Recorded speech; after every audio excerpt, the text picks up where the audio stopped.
नमस्कार। कहानी संसार में लीजिए सुनिए। हिंदी के प्रसिद्ध कथाकार और उपन्यासकार फणीश्वर नाथ रेणु की लिखी कहानी ठेस। वाचन स्वर मेरा यानी अनुराग चौधरी का है। खेती बाड़ी के समय गांव के किसान सिरचन की गिनती नहीं करते। लोग उसको बेकार ही नहीं बेगार समझते हैं। इसलिए खेत खलिहान की मजदूरी के लिए कोई नहीं बुलाने जाता है सिरचन को। क्या होगा उसको बुलाकर? दूसरे मजदूर खेत पहुंचकर एक तिहाई काम कर चुकेंगे, तब कहीं सिरचन राय हाथ में खुरपी डुलाता दिखाई पड़ेगा, पगडंडी पर तौल तौल कर पांव रखता हुआ धीरे धीरे। मुफ्त में मजदूरी देनी हो तो और बात है। आज सिरचन को मुफ्तखोर, कामचोर या चटोर कह ले कोई। एक समय था जबकि उसकी मड़ैया के पास बड़े बड़े बाबू लोगों की सवारियां बधी रहती थीं।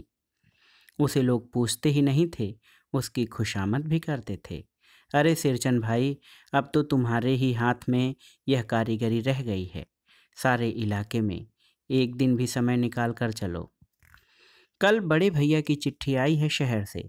सिरचन से एक जोड़ा चिक बनवा कर भेज दो। मुझे याद है, मेरी माँ जब कभी सिरचन को बुलाने के लिए कहती, मैं पहले ही पूछ लेता, भोग क्या क्या लगेगा। माँ हंस कर कहती, जा जा, बेचारा मेरे काम में पूजा भोग की बात नहीं उठाता कभी।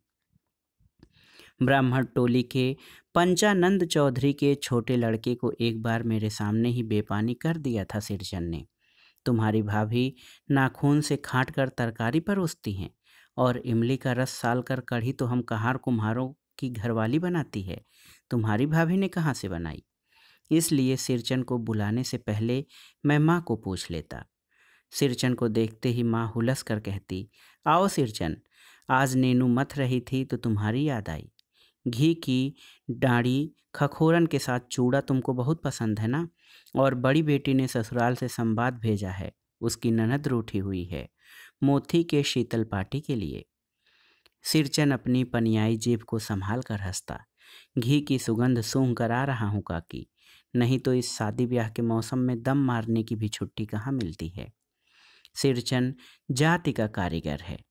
मैंने घंटों बैठकर उसके काम करने के ढंग को देखा है। एक एक मोती और पटेर को हाथ में लेकर बड़े जतन से उसकी कुच्ची बनाता, फिर कुच्चियों को रंगने से लेकर सुतली सुलझाने में पूरा दिन समाप्त।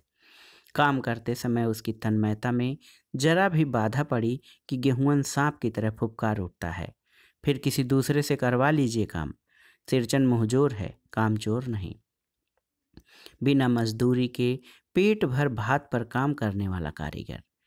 दूध में कोई मिठाई न मिले तो कोई बात नहीं, किंतु बात में जरा भी झाल वह बर्दाश्त नहीं कर सकता।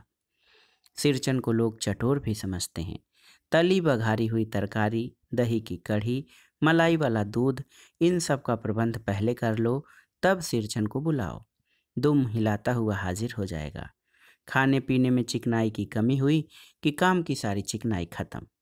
काम अधूरा रखकर उठ खड़ा होगा। आज तो अब अधकपाली दर्द से माथा टनटना रहा है, थोड़ा सा रह गया है, किसी दिन आकर पूरा करूंगा। किसी दिन माने कभी नहीं। मोथी घास और पटरे की रंगीन शीतल पाटी, बांस की तीलियों की झिलमिलाती चिक, सतरंगे डोर के मोढ़े, भूसी चुन्नी रखने के लिए मूंज की रस्सी के बड़े बड़े जाले, हलवाहों के लिए ताल के सूखे पत्तों की छतरी टोपी, और इसी तरह के बहुत से काम हैं जिन्हें सिरचन के सिवा गांव में कोई और नहीं जानता। यह दूसरी बात है कि अब गांव में ऐसे कामों को बेकाम का काम समझते हैं लोग। बेकाम का काम जिसकी मजदूरी में अनाज या पैसे देने की कोई ज़रूरत नहीं। पेट भर खिला दो, काम पूरा होने पर एक आध पुराना धुराना कपड़ा देकर विदा करो, वह कुछ भी नहीं बोलेगा। कुछ भी नहीं बोलेगा ऐसी बात नहीं। सिरचन को बुलाने वाले जानते हैं, सिरचन बात करने में भी कारीगर है। महाजन टोले के भज्जू महाजन की बेटी सिरचन की बात सुनकर तिलमिला उठी थी। ठहरो, मैं माँ से जाकर कहती हूँ इतनी बड़ी बात। बड़ी बात ही है बिटिया, बड़े लोगों के बस की बात ही बड़ी होती है। नहीं तो दो दो पटेर की पार्टियों का काम सिर्फ खेसारी का सत्तू खिलाकर कोई करवाए भला? यह तुम्हारी माँ ही कर सकती है बबुनी, सिरचन ने मुस्कुराकर जवाब दिया था। उस बार मेरी सबसे छोटी बहन की विदाई होने वाली थी। पहली बार ससुराल जा रही थी मानू। मानू के दूल्हे ने पहले ही बड़ी भाभी को खत लिखकर चेतावनी दे दी है। मानू के साथ मिठाई की पतीली न आए कोई बात नहीं। 3 जोड़ी फैशनेबल चिक और पटेर की 2 शीतल पार्टियों के बिना आएगी मानू तो? भाभी ने हंसकर कहा, बेरंग वापस। इसलिए 1 सप्ताह से पहले ही सिरचन को बुलाकर काम पर तैनात करवा दिया था माँ ने। देख सिरचन, इस बार नई धोती दूंगी, असली मोहर छाप वाली धोती। मन लगाकर ऐसा काम करो कि देखने वाले देखकर देखते ही रह जाएं। पान जैसी पतली छुरी से बांस की तीलियों और कमानियों को चिकनाता हुआ सिरचन अपने काम में लग गया। रंगीन सुतलियों से झब्बे डालकर वह चिक बुनने बैठा। 1.5 हाथ की बिनाई देखकर ही लोग समझ गए कि इस बार एकदम नए फैशन की चीज़ बन रही है, जो पहले कभी नहीं बनी। मझली भाभी से नहीं रहा गया। पर्दे के आड़ से बोली, पहले ऐसा जानती कि मोहर छाप वाली धोती देने से ही अच्छी चीज़ बनती है तो भैया को खबर भेज देती। काम में व्यस्त सिरचन के कानों में बात पड़ गई। बोला, मोहर छाप वाली धोती के साथ रेशमी कुर्ता देने पर भी ऐसी चीज़ नहीं बनती बहुरिया। मानू दीदी काकी की सबसे छोटी बेटी हैं। मानू दीदी का दूल्हा अफसर आदमी है। मझली भाभी का मुंह लटक गया। मेरे चाची ने फुसफुसाकर कहा, किससे बात करती है बहू? मोहर छाप वाली धोती नहीं, मूंगिया लड्डू। बेटी की विदाई के समय रोज मिठाई जो खाने को मिलेगी, देखती है ना। दूसरे दिन चिक की पहली पात में 7 तारे जगमगा उठे, 7 रंग के, 7 भैया तारा। सिरचन जब काम में मगन होता है तो उसकी जीभ जरा बाहर निकल आती है होठ पर। अपने काम में मगन सिरचन को खाने पीने की सुध नहीं रहती। चिक में सुतली के फंदे डालकर अपने पास पड़े सूप पर निगाह डाली। चिवड़ा और गुड़ का एक सूखा ढेला। मैंने लक्ष्य किया, सिरचन की नाक के पास 2 रेखाएं उभर आईं। मैं दौड़कर माँ के पास गया। माँ, आज सिरचन को कलेवा किसने दिया है? सिर्फ चिवड़ा और गुड़। माँ रसोई घर में अंदर पकवान आदि बनाने में व्यस्त थी। बोली, मैं अकेली कहाँ कहाँ क्या क्या देखूं। अरे मझली, सिरचन को बूंदिया क्यों नहीं देती? बूंदिया मैं नहीं खाता काकी। सिरचन के मुंह में चिवड़ा भरा हुआ था। गुड़ का ढेला सूप के किनारे पर पड़ा रहा अछूता। माँ की बोली सुनते ही मझली भाभी की भौहें तन गई। मुट्ठी भर बूंदिया सूप में फेंक कर चली गई। सिरचन ने पानी पीकर कहा, मझली बहू रानी अपने मैके से आई हुई मिठाई भी इस तरह हाथ खोलकर बांटती हैं क्या? बस। मझली भाभी अपने कमरे में बैठकर रोने लगी। चाची ने माँ के पास जाकर लगाया, छोटी जाति के आदमी का मुंह भी छोटा होता है, मुंह लगाने से सर पर चढ़ेगा ही, किसी के नैहर ससुराल की बात क्यों करेगा वह। मझली भाभी माँ की दुलारी बहू हैं। माँ तमक कर बाहर आई। सिरचन, तुम काम करने आए हो, अपना काम करो। बहुओं से बदकुट्टी करने की क्या ज़रूरत? जिस चीज़ की ज़रूरत हो मुझसे कहो। सिरचन का मुंह लाल हो गया। उसने कोई जवाब नहीं दिया। बांस में टंगे हुए अधूरे चिक में फंदे डालने लगा। मानू पान सजाकर बाहर बैठक खाने में भेज रही थी। चुपके से पान का एक बीड़ा सिरचन को देती हुई बोली, इधर उधर देख कर कहा, सिरचन दादा, कामकाज का घर, 5 तरह के लोग 5 किस्म की बात करेंगे, तुम किसी की बात पर कान मत दो। सिरचन ने मुस्कुराकर पान का बीड़ा मुंह में ले लिया। चाची अपने कमरे से निकल रही थीं। सिरचन को पान खाते देखकर अवाक हो गई। सिरचन ने चाची को अपनी ओर अचरज से घूरते देखकर कहा, छोटी चाची, जरा अपनी डिबिया का गमकौआ जर्दा तो खिलाना, बहुत दिन हुए। चाची कई कारणों से जली भुनी रहती थी सिरचन से। गुस्सा उतारने का ऐसा मौका फिर नहीं मिल सकता।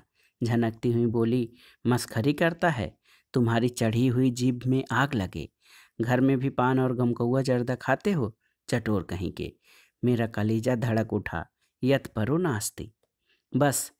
सिरचन की अंगुलियों में सुतली के फंदे पड़ गए। मानो कुछ देर तक वह चुपचाप बैठा पान को मुंह में घुलाता रहा। फिर अचानक उठकर पिछवाड़े पीक थूक आया। अपनी छुरी, हंसिया वगैरह समेट संभाल कर झोले में रखे, टंगी हुई अधूरी चिक पर एक निगाह डाली और हनहनाता हुआ आंगन के बाहर निकल गया। चाची बड़बड़ाई, अरे बाप रे बाप, इतनी तेजी! कोई मुफ्त में तो काम नहीं करता। 8 रुपए में मोहर छाप वाली धोती आती है। इस मुँहझौसे के मुंह में लगाम है, न आँख में शील। पैसा खर्च करने पर सैकड़ों चिक मिलेंगी। बातर टोली की औरतें सिर पर गट्ठर लेकर गली गली मारी फिरती हैं। मानू कुछ नहीं बोली, चुपचाप अधूरी चिक को देखती रही। 7 तारे मंद पड़ गए। माँ बोली, जाने दे बेटी, जी छोटा मत कर, मानू मेले से खरीद कर भेज दूंगी। मानू को याद आया, विवाह में सिरचन के हाथ की शीतल पाटी दी थी माँ ने। ससुराल वालों ने न जाने कितनी बार खोल कर दिखलाया था पटना और कलकत्ता के मेहमानों को। वह उठकर बड़ी भाभी के कमरे में चली गई। मैं सिरचन को मनाने गया। देखा एक फटी शीतल पाटी पर लेटकर वह कुछ सोच रहा है। मुझे देखते ही बोला, बबुआ जी अब नहीं, कान पकड़ता हूँ अब नहीं। मोहर छाप वाली धोती लेकर क्या करूँगा, कौन पहनेगा? ससुरी खुद मरी, बेटे बेटियों को ले गई अपने साथ। बबुआ जी, मेरी घरवाली जिंदा रहती तो मैं ऐसी दुर्दशा भोगता। यह शीतल पाटी उसी की बिनी हुई है। इस शीतल पाटी को छू कर कहता हूँ, अब यह काम नहीं करूँगा। गांव भर में तुम्हारी हवेली में मेरी कदर होती थी, अब क्या? मैं चुपचाप वापस लौट आया। समझ गया कलाकार के दिल में ठेस लगी है, वह अब नहीं आ सकता। बड़ी भाभी अधूरी चिक में रंगीन छीट की झालर लगाने लगी। यह भी भेजा नहीं दिखलाई देता, क्यों मानू? मानू कुछ नहीं बोली बेचारी, किंतु मैं चुप नहीं रह सका। चाची और मझली भाभी की नज़र न लग जाए इसमें भी। मानू को ससुराल पहुंचाने मैं ही जा रहा था। स्टेशन पर सामान मिलाते समय देखा मानू बड़े जतन से अधूरे चिक को मोड़ कर लिए जा रही है अपने साथ। मन ही मन सिरचन पर गुस्सा हो आया। चाची के सुर में सुर मिलाकर कोसने को जी हुआ, कामचोर चटोर। गाड़ी आई, सामान चढ़ाकर मैं दरवाज़ा बंद कर रहा था कि प्लेटफार्म पर दौड़ते हुए सिरचन पर नजर पड़ी। बबुआ जी, उसने दरवाजे के पास आकर पुकारा। क्या है? मैंने खिड़की से गर्दन निकालकर झिड़की के स्वर में कहा।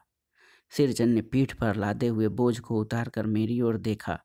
दौड़ता आया हूँ, दरवाज़ा खोलिए। मानू दीदी कहाँ है, एक बार देखूं। मैंने दरवाज़ा खोल दिया। सिरचन दादा, मानो इतना ही बोल सकी। खिड़की के पास खड़े होकर सिरचन ने हकलाते हुए कहा, यह मेरी ओर से है, सब चीज़ है दीदी, शीतल पाटी चिक और एक जोड़ी आसनी कुस की। गाड़ी चल पड़ी। मानो मोहर छाप वाली धोती का दाम निकाल कर देने लगी। सिरचन ने जीभ को दांत से काटकर दोनों हाथ जोड़ लिए। मानो फूट फूट रो रही थी। मैं बंडल को खोलकर देखने लगा। ऐसी कारीगरी, ऐसी बारीकी, रंगीन सुतलियों के फंदों का ऐसा काम पहली बार देख रहा था। तो दोस्तों, ये थी फणीश्वर नाथ रेणु की लिखी कहानी ठेस। कहानी बहुत ही मार्मिक और मनमोहक है। कहानी आपको कैसी लगी हमें कमेंट बॉक्स में ज़रूर बताइएगा। कहानी सुनने के लिए धन्यवाद। नमस्कार।